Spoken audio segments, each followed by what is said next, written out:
келе бүгін 8 сәуір. Міне, мына машинаны бүгін алды Досжан мырза. Toyota Corolla 2011 жылғы жап-жаңа 6 миллионға. 2 миллион өзінің қалтасынан шықты. 2 миллион қалтасынан шықты, 4 миллион кооператив берді. Сондықтан осындай Toyota Corollаға ие болғыларыңыз келсе, міне Досжан мырза секілді осындай, міне не дейсіз? Пайызы бар ма үстінде? Пайызы жоқ. Бәрі сенімді, бәрі заңды, адал болды. Alhamdulillah. Ораза айында керемет.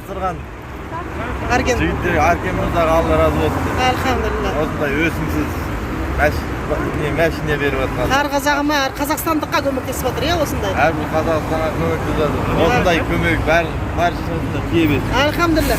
Мәшінеңіз тек қана қуанышқа жүрсін. Міне, халқым мәшінесі. Міне мәшінеңізі. Көрдіңіз ғой мәшінесі міне. Міне, Toyota Corolla.